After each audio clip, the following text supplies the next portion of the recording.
Hello दोस्तों, स्वागत है आप सभी का आपका अपना चैनल इस क्लासेज में। दोस्तों, आज के सेशन में हम क्लास 12 बायोलॉजी का चैप्टर नंबर 1 जीवों में जनन इनका हम लोग सब्जेक्टिव क्वेश्चन देखने वाले हैं, जो कि बुक में दिए गए हैं उस क्वेश्चन को।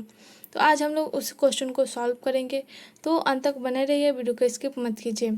आप लोगों से रिक्वेस्ट है कि आप लोगों ने अभी तक हमारा चैनल सब्सक्राइब नहीं किया है तो प्लीज़ वीडियो को लाइक करें, चैनल को सब्सक्राइब करें और बेल आइकन को दबा दें, ताकि जितने भी अपडेट्स हो सबसे पहले आपके पास पहुंचे। बिकॉज इस चैनल पे आप लोग को एकदम फ्री में फिजिक्स, केमिस्ट्री, बायोलॉजी और हिंदी के MCQ सब्जेक्टिव क्वेश्चन सब लाए जाते हैं, एकदम फ्री में पढ़ाए जाते हैं आप लोग को। तो दोस्तों, अंत तक बने रहिए। इस सेशन में हम लोग 10 सब्जेक्टिव क्वेश्चन करेंगे, बाकी जो 8 बच जा रहा है वो हम लोग नेक्स्ट क्लास में देखेंगे। तो चलिए देखते हैं कौन से क्वेश्चन है। अगर आप लोगों ने इससे पहले का वीडियो नहीं देखा है तो डिस्क्रिप्शन में उन सभी का प्लेलिस्ट दिया गया है, वहाँ से आप लोग देख सकते हैं। तो हमारा फर्स्ट क्वेश्चन है, जीवों में के लिए जनन क्यों अनिवार्य है। जीवों के लिए जनन क्यों अनिवार्य है। तो सबसे पहले हम लोग जानते हैं कि जनन क्या होता है और जनन कितने प्रकार के होते हैं, तब हम लोग इस क्वेश्चन को सॉल्व करेंगे। तो जनन वह होता है जैसे एक प्रजाति जनन वह है जो एक प्रजाति को आगे बढ़ाता है। जैसे मैं फॉर एग्जांपल में ले ले मानव, तो मानव में प्रजनन हो रहा है, इसलिए तो एक प्रजाति पूरा कायम मतलब बढ़ जा रहा है। पहले दादा, फिर पापा, फिर भाई, फिर हम, ऐसे करके आ रहे हैं। तो ये जनन के मदद से ही होता है।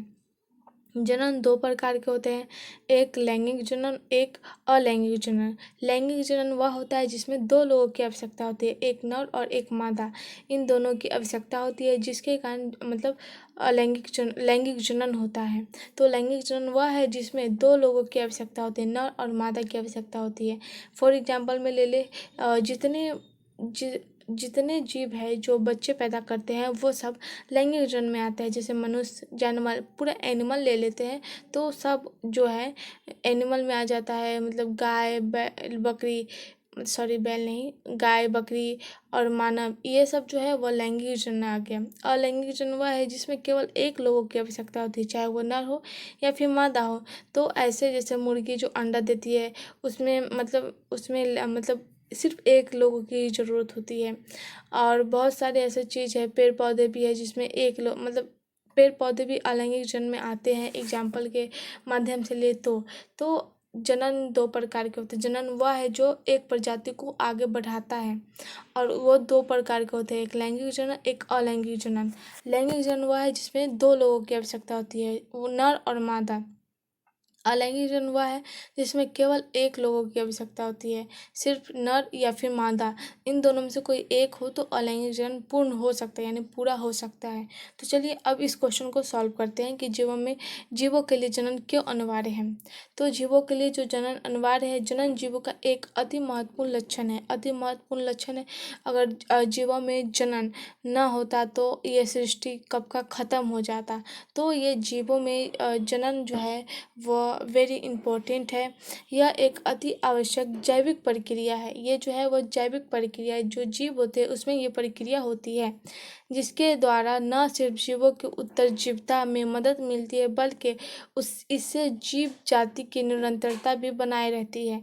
जनन से जो है वह जीव जाति, जैसे मनुष्य एक जाति है, उसका निरंतरता बढ़ते रहता है। मतलब पहले परदादा, फिर पापा, फिर भाई, फिर हम, फिर मेरे बाद और कोई, जो भी आने वाली नस्लें हैं वो सब, ये एक निरंतरता है जो एक शेड्यूल बनाता है। पहले परदादा, फिर दादा, फिर पापा, फिर भाई, फिर हम, ये एक शेड्यूल बनाता है। और ये जो है निरंतरता मतलब वो बनाए रहता है। जनन जीवों के अमरत्व में भी सहायक होता है। जो जनन होती है वह जीवों में अमरत्व, यानी जब तक वो जीवित रहता है उसमें सहायता करती है। प्राकृतिक मृत्यु, वैधता में जीर्णता के कारण होने वाली जीवहास की आपूर्ति जनन द्वारा ही होती है। जो इंसान जन्म लेता है तो वो एक न एक दिन मरेगा ही, उसकी मृत्यु निश्चित है। तो ये जो है प्राकृतिक मृत्यु है, जो वैधता व जीर्णता के कारण वाले हर्ष की आपूर्ति जनन द्वारा ही होती है। जनन से जीवों की मतलब जो संख्या है वो बढ़ती है। जनन एक ऐसा माध्यम है जिसके द्वारा लाभदायक विभिन्नताएं एक पीढ़ी से दूसरी पीढ़ी तक स्थानांतरित होती है। जनन एक ऐसी माध्यम है, जैसे में अगर मतलब सबसे पहला जो नस्ल था हम लोग में, जैसे आप लोगों ने पढ़े होंगे हिस्ट्री के बुक में और बायो में भी था, कि जो हमारे पुरख लोग थे वो बंदर थे। धीरे धीरे उनमें सुधार आते गए, प्राकृतिक चेंज होती गई, धीरे धीरे थोड़ा डेवलपमेंट हुआ, तो उनकी पूँछें हट गई और उनके बॉडी में जो पूरे बॉडी में बालें थी वो भी हट गया, और धीरे धीरे वो पूर्ण रूप से अभी के जो नस्लें हैं इंसान सेम वैसा बन गया। तो वो जो नस्लें हैं, पहले लोग मतलब बहुत लंबे हुआ करते थे, फिर धीरे धीरे वो छोटे होते गए, छोटे होते गए, उनकी हाइट कम होती गई, अब जाके पूरे मतलब पूर्ण रूप से इंसान का निर्माण हुआ है। तो ये जनन एक ऐसी विधि है जिसमें लाभदायक विभिन्नताएं एक पीढ़ी से दूसरी पीढ़ी में स्थानांतरित होती है। मतलब मान लीजिए अगर एक पीढ़ी में जैसे मेरे पापा का ब्लड ग्रुप ए है, ए नेगेटिव या बी पॉजिटिव जो भी हो, और मेरी मम्मी का ए है, ए प्लस है, तो सेम वैसे ही अगर उसके जो उससे जो उत्पन्न बच्चे होते हैं उसमें दोनों के मिला हुआ जो भी रक्त हो सकता है, उसमें ए बी नेगेटिव हो, ए पॉजिटिव भी जो भी हो, तो ये जो है वह एक पीढ़ी से दूसरे पीढ़ी में आते जाते रहता है, मतलब स्थानांतरित होता है। जो उसके अगर मान उसके दादा साइंटिस्ट थे, तो भले ही उनके आने वाली नस्ल साइंटिस्ट न बन सके, लेकिन उनके जैसा दिमाग हो सकता है। ये मतलब ये पीढ़ी पर निर्भर करता है। अतः जनन जनन जैव विकास में सहायक होता है। ये जो जनन होता है वह जैव विकास में भी सहायक होता है। इन समस्त कारणों के आधार पर कहा जा सकता है कि जनन जीवों के लिए अनिवार्य है।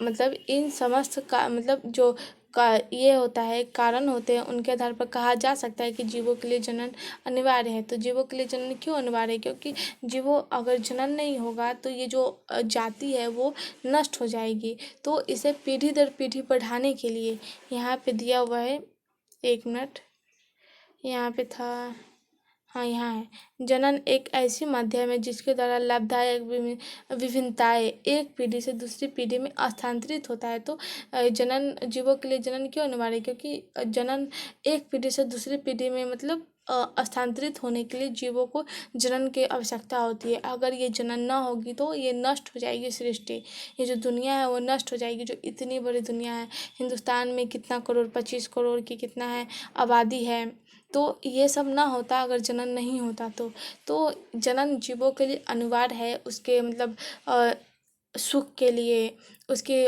पीढ़ी बनाने के लिए, उसके जैव विकास के लिए, और उसकी मतलब जो प्रकृति है उसके लिए, ये सब के लिए आवश्यकता मतलब आवश्यक होता है जीवों में जनन। तो जीवों के लिए जनन अनिवार्य है। तो इन सब आधारों पर कहा जा सकता है कि जीवों के लिए जनन अनिवार्य है। तो ये क्वेश्चन समझ में आ गया होगा। तो चलते बढ़ते हैं आगे नेक्स्ट क्वेश्चन की तरफ। क्वेश्चन नंबर 2 है, जनन की सबसे अच्छी विधि कौन सी है और क्यों? तो हमने मतलब फर्स्ट क्वेश्चन में ही बताया कि जनन 2 प्रकार के होते हैं, एक लैंगिक जनन, एक अलैंगिक जनन। तो सबसे अच्छी जनन की विधि कौन सी है और क्यों है? तो चलिए देखते हैं। प्रायः लैंगिक जनन, जिसको सेक्सुअल रिप्रोडक्शन कहा जाता है, तो लैंगिक जनन को जनन की श्रेष्ठ विधि माना गया है। लैंगिक जनन के दौरान गुणसूत्रों की अदला बदली होती है। तो जो लैंगिक जनन है वो जनन की सबसे अच्छी विधि है, क्योंकि इसमें जो होती है 2 लोग मतलब नर और मादा उपस्थित होते हैं, तब जाके एक संतति का उत्पाद मतलब संतति का निर्माण होता है या उत्पादन होता है, बोल सकते हैं। तो जनन लैंगिक जनन वह है जिसमें नर और मादा दोनों उपस्थित होते हैं। उनके उपस्थिति में जो युग्मनज बनता है, उससे जो संतति उत्पन्न होता है, उसे हम लोग लैंगिक जनन कहते हैं। और इसे श्रेष्ठ इसलिए माना जाता है क्योंकि जब लैंगिक जनन होता है, मतलब जो प्रक्रिया चलती रहती है लैंगिक जनन की, उसमें जो गुणसूत्र होते हैं, मनुष्य में कितने गुणसूत्र होते हैं? 46 गुणसूत्र होते हैं। ये 46 जो गुणसूत्र होते हैं वो अदला बदली होती रहती है, हो सकती है या फिर होती रहती है। किसमें? ये जो लैंगिक जनन प्रक्रिया होती है उसमें। जिसे युग्मकों, ये जो युग्मक होते हैं 2n होते हैं, तो युग्मकों में नए लक्षण विकसित होते हैं। ये जो गुणसूत्रों की चेंजिंग होती है, किसी कोई भी नस्ल हो, चाहे इंसान हो या फिर जानवर हो, अगर इंसान का बच्चा मतलब पापा के बाद उसके जो भी शिशु आने वाले होते हैं, उसमें जो लक्षण आती है, गुणसूत्र आती है, वो पापा और मम्मी मतलब पिताजी और माताजी के माताजी से ही आती है। उनके जो गुणसूत्र होते हैं उनकी अदला बदली के कारण ही उनमें युग्मकों का निर्माण होता है और नए लक्षण का विकास होता है। तो ये सब होता है किससे, ये जो है लैंगिक जनन के दौरान। तो जीव का विकास भी होता है किससे, ये जो है लैंगिक जनन से, जो अपने जनकों से भिन्न होता है, जो अपने जनकों से भिन्न होता है। लैंगिक जनन द्वारा उत्पन्न संतति जो होती है वो अपने जनकों से भिन्न होती है, लेकिन जो अलैंगिक जनन होते हैं वो सेम फोटोकॉपी होती है। एग्जाम्पल में बता दे तो एक एग्जाम्पल ले ले, आम का पेड़। आम का पेड़ ना लेकर केला का पेड़ भी ले ले, तो केला का पेड़ जो होता है वो अलैंगिक जनन है। तो जब उसमें संतति का उत्पादन होता है तो केला का पेड़ सेम अपने माता यानी जनक के एकदम समान होता है, माता पिता के एकदम समान होता है। अमीबा भी ले सकते हैं। अमीबा तो खैर वो मतलब जितना टूटता है उतना भाग वो प्रजनन करते जाता है, तो अमीबा तो कभी खत्म ही नहीं होता। तो आगे है अतः लैंगिक जनन जैव विकास में सहायक होता है। जो लैंगिक जनन होता है वह जैव विकास में सहायक होता है। ये जो जैव होते हैं मतलब जो जंतु होते हैं उनके विकास करने में इनकी महत्वपूर्ण भूमिका होती है। कौन, लैंगिक जनन। ये जो मनुष्य में बहुत सारे मतलब साइंटिस्ट है, कोई ये सब है, मतलब बहुत सारे ये सब जो बोल सकते हैं, पढ़ सकते हैं, ये सब लैंगिक जनन के अनुसार ही होता है।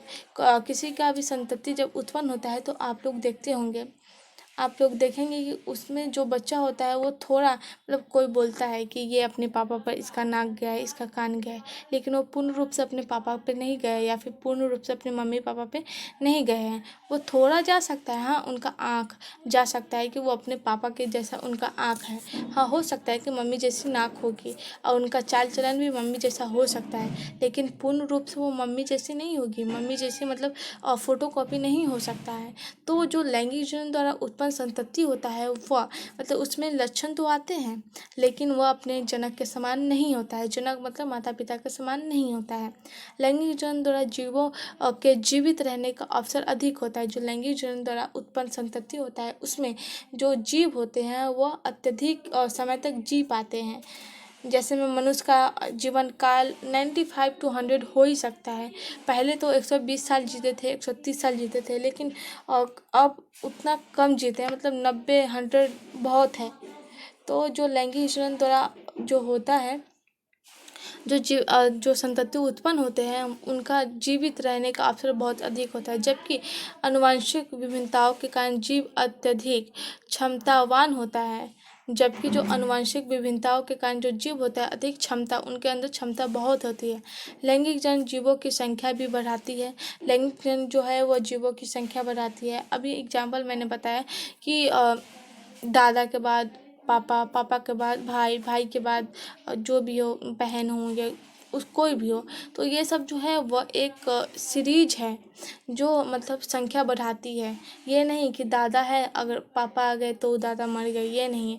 मतलब दादा है मतलब जो दादा है वो पापा को भी देखते हैं, पापा के बाल बच्चे को भी देखते हैं।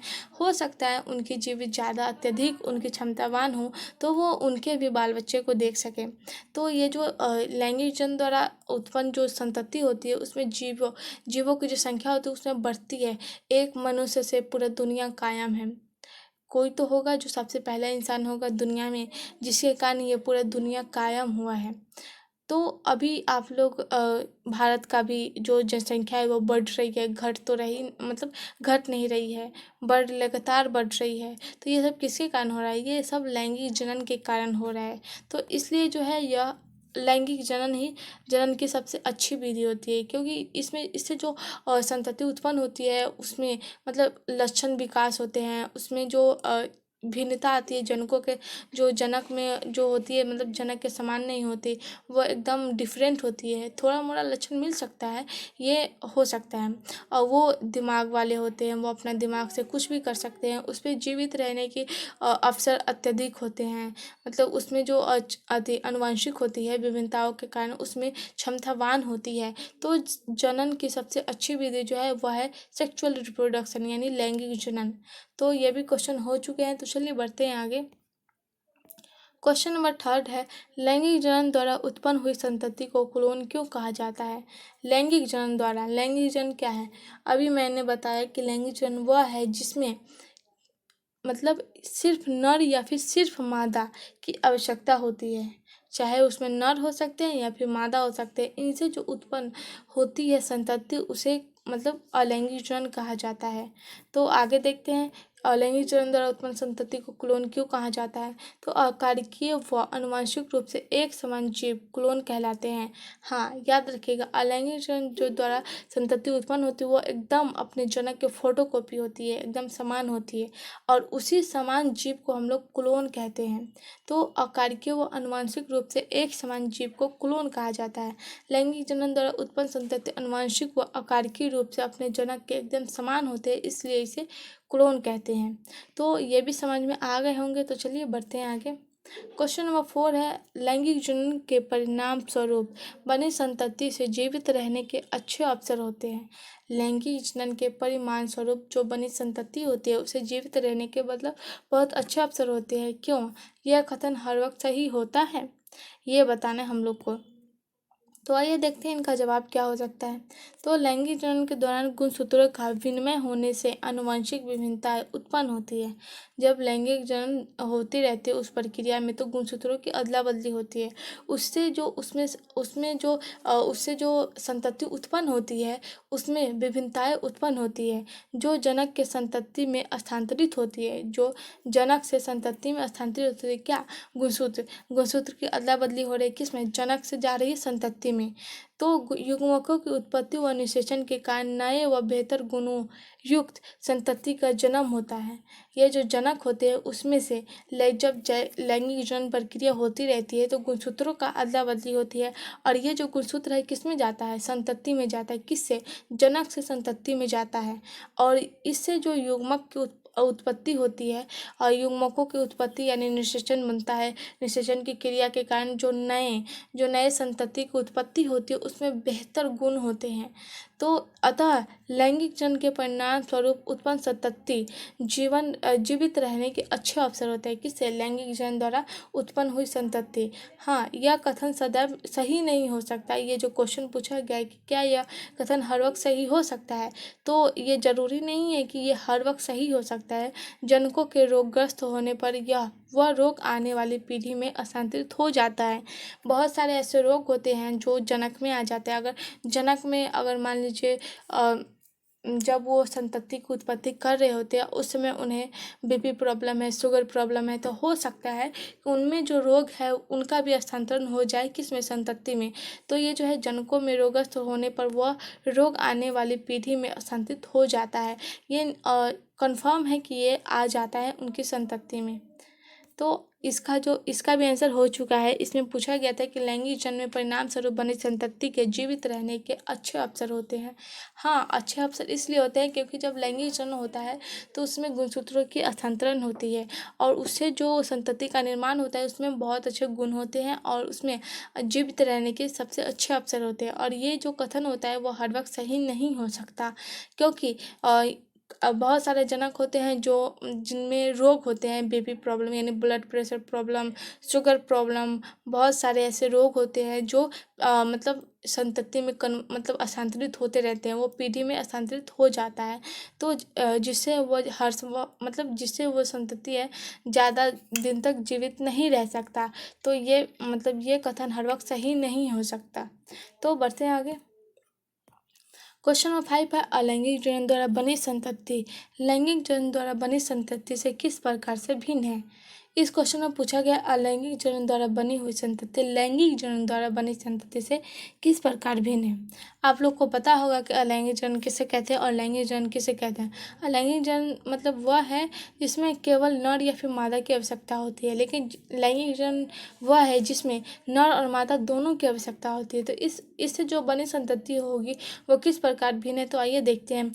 अलैंगिक जनन द्वारा बनी संतति जो है वह आनुवंशिक व संरचनात्मक रूप से जनक के एकदम समान होते हैं।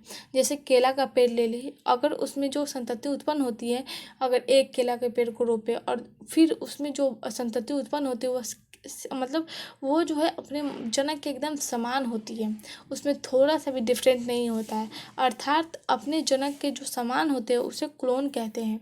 अतः जो संतति अपने जनक के समान होते हैं, पूरा फोटोकॉपी होते हैं, उसे हम लोग क्लोन कहते हैं। लेकिन लैंगिक जनन की बात करें तो लैंगिक जनन में दो लोगों की आवश्यकता होती है, नर और मादा दोनों की। लेकिन उससे जो उत्पन्न संतति होती है वो एकदम भिन्न होती है। किससे? अपने जनक से। हो सकता है उसमें लक्षण मतलब लक्षण आ सकते हैं, लेकिन वो एकदम लैंगिक जनन यानी जनकों की एकदम समान नहीं हो सकते। तो लैंगिक जनन द्वारा जो उत्पन्न संतति होती है आनुवांशिक रूप से जनक से एकदम भिन्न होती है। इसलिए अलैंगिक जनन द्वारा बनी संतति लैंगिक जनन द्वारा बनी संतति से भिन्न होता है। लैंगिक जनन द्वारा बनी संतति मतलब बहुत दिन जी सकते हैं, उसमें डेवलपमेंट होता है, उसमें मतलब बहुत सारे गुण होते हैं, वो अपने जनक से भी बेहतर कर सकते हैं। लेकिन जो लैंगिक जनन द्वारा बनी संतति होती है एकदम जो प्रोसेस उसके जनक में होती है वो प्रोसेस वो उसकी संतति में भी होती है। जो काम उसके जनक कर रहे होते हैं वो काम उसकी संतति भी करे। कोई भी डेवलपमेंट इसमें नहीं होगा, ये ज़्यादा समय जीवित नहीं रह सकता। तो ये लैंगिक जनन द्वारा बनी संतति लैंगिक जनन द्वारा बनी संतति से एकदम भिन्न होती है। प्रश्न नंबर 6 में पूछा गया अलैंगिक तथा लैंगिक जनन के मध्य विभेद स्थापित करो, यानी इन दोनों के बीच जो भेद होते हैं उसे स्थापित करो। कायिक जनन को प्रारूपिक अलैंगिक जनन क्यों माना गया है ये भी बताना है। तो आइए देखते हैं, थोड़ा इसको बड़ा करते हैं। तो लैंगिक जनन जो लैंगिक जनन क्या है, अलैंगिक जनन क्या है? अलैंगिक जनन जिसमें सिर्फ एक जनक भाग लेते हैं उसे हम लोग अलैंगिक जनन कहते हैं। लेकिन लैंगिक जनन में दो जनक होते हैं, नर और मादा भाग लेते हैं। तो फर्स्ट में था, पहला हम लोग लिख सकते हैं इन दोनों में भेद कि अलैंगिक जनन में जो होती है सिर्फ एक ही जनक भाग लेते हैं, लेकिन जो लैंगिक जनन होती है उसमें दो जनक यानी नर और मादा भाग लेते हैं। बाकी नीचे का लिखना हो तो लिख सकते हैं, इससे युग्मक का निर्माण होता है और निषेचन होता है, ये लिख सकते हैं लिखना चाहे तो।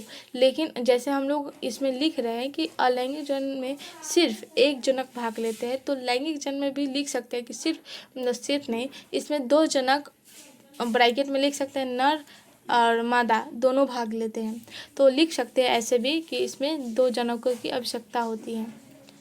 तो नेक्स्ट है, इसमें युग्मक निर्माण व निषेचन का अभाव होता है। इसमें जो है युग्मक निर्माण और निषेचन का अभाव होता है। किसमें? अलैंगिक जनन में, मतलब इसमें युग्मक निर्माण भी नहीं होता और न ही निषेचन होता है। लेकिन जो लैंगिक जनन में होता है वह युग्मक निर्माण व निषेचन होता है। दोनों मतलब छोटा छोटा लाइन लिखते जाना है और आराम से लिखना है।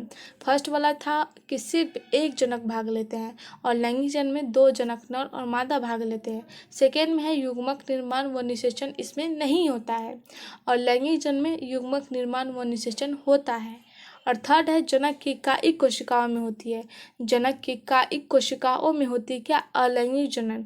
लेकिन लैंगिक जनन है जनन की जनन कोशिकाओं में होती है। जो लैंगिक जनन प्रक्रिया होती है वह जनन कोशिकाओं में होती है, लेकिन अलैंगिक जनन में जो होती है वह कायिक कोशिकाओं में होती है। तो आगे है, यह समसूत्री होता है। कौन? अलैंगिक जनन जो होती है वह समसूत्री होते हैं, मतलब अगर एक में एन है तो और सेकेंड वाला में भी एन ही होगा। ये दोनों सेम हो गए किसमें? अलैंगिक जनन में। लेकिन जो लैंगिक जनन होती है उसमें अर्धसूत्री व समसूत्री दोनों प्रकार की होती है। अर्धसूत्री मतलब जैसे आधा एन। तो अर्धसूत्री बहुत सारी प्रक्रिया है इसमें। तो अर्धसूत्री और समसूत्री दोनों प्रकार की विभाजन होते हैं किसमें? लैंगिक जनन में। नेक्स्ट है, सरल व तीव्र गति से होने वाला जनन है। ये जो अलैंगिक जनन द्वारा होती है जनन की उत्पत्ति संतति की उत्पत्ति वो मतलब सरल प्रोसेस है और तीव्र गति मतलब बहुत तेजी से होती है। किसमें? ये अलैंगिक जनन में होने वाली जनन है। लेकिन जो लैंगिक जनन द्वारा संतति की उत्पत्ति होती है वह जटिल व धीमी गति से होने वाली जनन है। ये बहुत धीमी प्रोसेस होती है और ये जटिल प्रोसेस है, मतलब बहुत समय लगाता है और धीमी गति से होता है। ये किसमें? लैंगिक जनन में। आगे है, इसके द्वारा उत्पन्न संतति आनुवंशिक रूप से जनक के समान होती है। किसके द्वारा? अलैंगिक जनन द्वारा उत्पन्न हुई संतति जो होती है वह जनक के एकदम समान होती है। लेकिन ये जो है लैंगिक जनन में होती है संतति की उत्पत्ति वो आनुवंशिक रूप से अपने जनक के एकदम विपरीत होता है, मतलब भिन्न होता है। नेक्स्ट है, जनक इकाई कलिका खंड या जनक का संपूर्ण शरीर होता है। इसमें जो है होता है 7 नंबर जो दिया हुआ है उसमें अलैंगिक जनन का एग्जाम्पल मतलब ये जो भिन्नता बता रहा है कि जनक इकाई कलिका खंड या जनक का संपूर्ण शरीर होता है। जैसे में मतलब केला का पेड़ का एग्जाम्पल ले रहे थे हम लोग, तो उसी का ले रहे हैं। तो जो केला का पेड़ होता है तो उसके मतलब बॉडी से ही एक बाहर आता है, मतलब बॉडी या तो पीछे से आए, आगे से आए, कहीं से भी आए, लेकिन वो अपने जनक के संपूर्ण शरीर से ही आता है। या तो उसका कलिका हो सकता है, या फिर खंड हो सकता है, या पूरा शरीर ही हो सकता है। तो ये जो है इसमें अलैंगिक जन्म होता है। लेकिन जो लैंगिक जन्म होता है वह युग्मक का इकाई होता है। जनक का जो होता है वह युग्मक होता है। तो ये जो है युग्मक मतलब वो अपने अपने जनक के एकदम समान नहीं होता, और जनक के युग्मक होते हैं, गैमेट होते हैं, ना कि उसके कलिका खंड या फिर पूरा शरीर होता है। ये नहीं होता किसमें, लैंगिक जनन में। 8 नंबर है, इस प्रकार का जनन अकशेरुकी व निम्न कॉर्डेंट में पाया जाता है। ये अकशेरुकी होते हैं कौन, अलैंगिक जनन। लेकिन जो लैंगिक जनन होते हैं ये उच्च पौधे व जंतुओं में पाए जाते हैं। तो भिन्नता, फर्स्ट जो है एक जनक होते हैं, इसमें जो होते हैं 2 जनक की आवश्यकता होती है, नर और मादा। अलैंगिक जन्म में है युग्मक निर्माण और निषेचन नहीं होता है, लेकिन लैंगिक जन्म में युग्मक निर्माण और निषेचन दोनों होते हैं। और इसका जो है मतलब अलैंगिक जन्म में जो होती है वह कायिक कोशिका होती है, लेकिन लैंगिक जन्म में जो होती है जनन कोशिका होती है। अलैंगिक जन्म समसूत्री होते हैं, लेकिन लैंगिक जन्म जो है वह समसूत्री और सूत्री दोनों प्रकार के विभाजन होता है। अलैंगिक जनन द्वारा जो संतति होती है वह सरल और तीव्रता गति से होने वाला जनन होता है अलैंगिक जन्म में, लेकिन जो लैंगिक जन्म होती है वह जटिल और धीमी गति से होने वाली जनन होती है। इससे जो उत्पन्न संतति होता है वह एकदम समान होते हैं जनक के, किसके द्वारा, अलैंगिक जनन द्वारा। लेकिन लैंगिक जनन द्वारा जो उत्पन्न संतति होता है वह एकदम भिन्न होता है अपने जनक के द्वारा। जो संतति होता है वह अपने जनक के कलिका हो सकते हैं, खंड हो सकते हैं, या फिर पूरा शरीर ही हो सकता है। लेकिन लैंगिक जन्म में ऐसा प्रोसेस कुछ भी नहीं है, ये युग्मक होते हैं और ये कशेरुकी होते हैं, और ये उच्च पौधे और जंतुओं में पाए जाते हैं। तो बढ़ते हैं आगे। आगे है जनक कायिक कोशिका। अलैंगिक जनन की ऐसी विधि, अलैंगिक जनन की ऐसी विधि जिसमें पौधे के कायिक भाग में नए पौधे का निर्माण होता है। अलैंगिक जनन की ऐसी विधि जिसमें पौधे की कायिक भाग में नए पौधे का निर्माण होता है, अतः इसमें एक ही जनक भाग लेते हैं। इसके द्वारा उत्पन्न संतति आनुवंशिक व अकारिकी में अपने जनक के समान होते हैं। इस प्रकार कह सकते हैं कि कायिक जनन वास्तव में प्रारूपिक अलैंगिक जनन है। इसका एग्जाम्पल ले ले, अगर आम के पेड़ को मतलब डाली को थोड़ा सा छेप कर उसमें माटी लगा दे और उसे पॉलीथीन, और जिसे बैंगिंग कहते हैं, जैसे नर्सरी में लगाया जाता है, एक पेड़ से बहुत सारे पेड़ को उगाना, तो उसी प्रोसेस में कर दे तो एक ही पेड़ में कलिका भाग से वो नए पौधे का निर्माण करेगा, और उस वो जो निर्माण होगा वो एकदम अपने जनक के समान होगा। तो इससे जो संतति उत्पन्न होगी वो अकारिकी और आनुवंशिक रूप से अपने जनक के एकदम फोटोकॉपी होगा। तो इसे कह सकते हैं कि ये अलैंगिक जनन है। क्वेश्चन नंबर 7 देखते हैं। क्वेश्चन नंबर 7 है, कायिक परिवर्तन से आप क्या समझते हैं, कोई 2 उपयुक्त उदाहरण दे। तो कायिक परिवर्तन क्या है, एक ऐसी जनन है, मतलब ऐसी विधि है जिसमें पौधे के शरीर का कोई भी कायिक भाग परिवर्तन पर कार्य करता हो। एक कायिक परिवर्धन जो है वह एक ऐसी विधि है जिसमें पौधे का कोई भी शरीर हो, मतलब कोई भी पार्ट हो, वह परिवर्धक के रूप में कार्य करता है तथा नए पौधे को विकसित करता है। जैसे में मान ली उसका अंग जो हो सकता है, जड़ हो सकता है, तना हो सकता है, पत्ती हो सकता है, कलिका हो सकती है, ये सब जो है नए पौधे का पुनर्जनन कराती है। इसे हम लोग कायिक परिवर्धन कहते हैं। तो कायिक परिवर्धन एक ऐसी विधि है जिसमें पौधे के जो शरीर है उसका कोई भी कायिक भाग परिवर्धन का कार्य करता हो और उससे नए पौधे का विकास करता हो, उसे हम लोग कायिक परिवर्तन कहते हैं। कायिक परिवर्तन के 2 उदाहरण हम लोग को देखना है। फर्स्ट है अजूबा और सेकेंड है आलू के कंद। आलू के कंद देखे होंगे, आलू की जो आँख आते हैं, मतलब उसका फिगर तो हम नहीं लाए हैं, फिर भी आप लोग को मालूम होगा, गाँव में ये सब किया जाता है, शहर में भी किया जाता है, शहर में भी देख सकते हैं आप लोग। तो आलू की जो आँख होती है उसे आँख को बचा करके उसको काटा जाता है, और जिसमें आँख होती है उसको रोप दिया जाता है। उस कटे हुए आलू जिसमें आँख होती है उससे बहुत सारे आलू होते हैं। तो ये सब जो है वो कायिक परिवर्तन से होता है कि पेड़ का कलिका का कोई सा भी भाग कार्य करता हो, उससे नए पौधे का आविष्कार करता हो।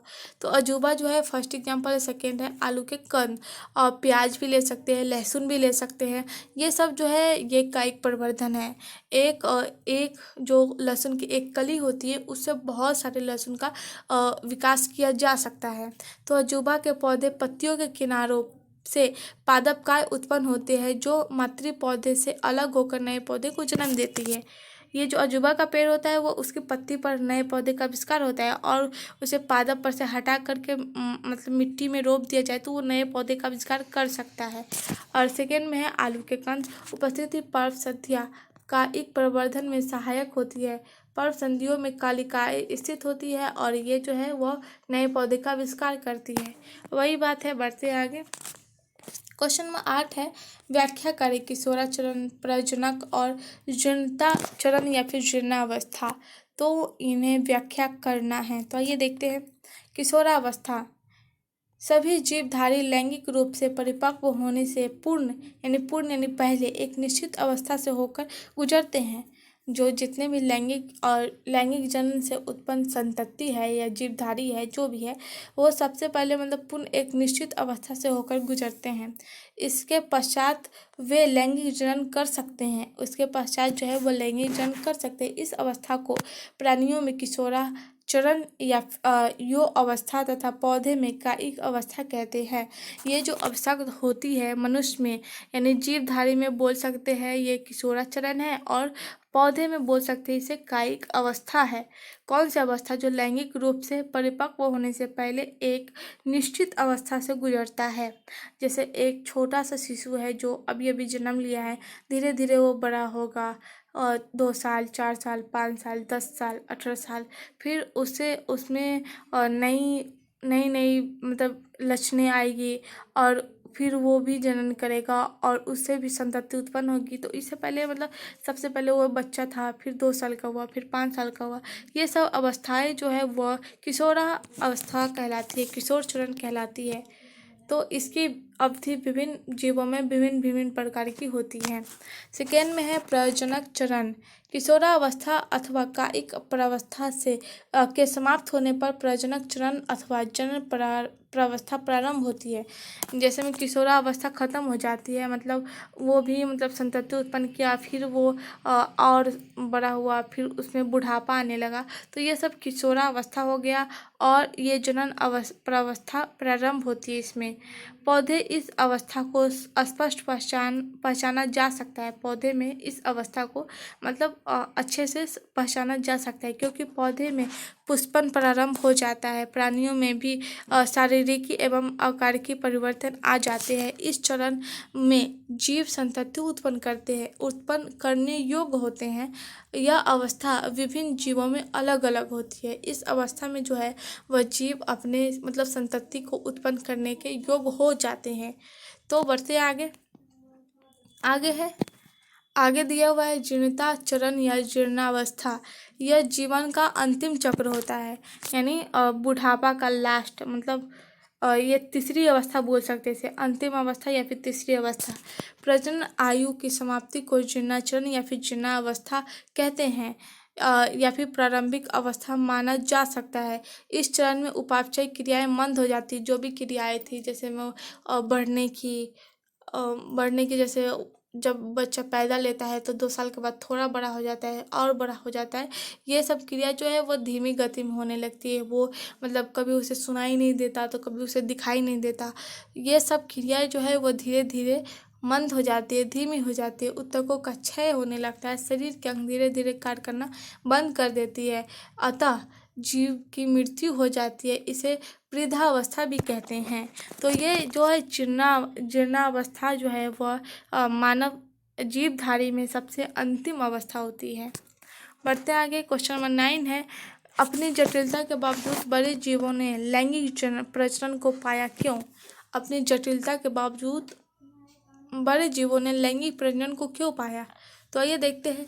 लैंगिक प्रजनन जटिल तथा धीमी गति से होने के बावजूद भी अनेक रूप से उत्तम है, यानी अनेक रूप से वो अच्छा है। इस प्रकार के जनन के दौरान युग्मकों का विनिमय होने से नए लक्षण विकसित होते हैं।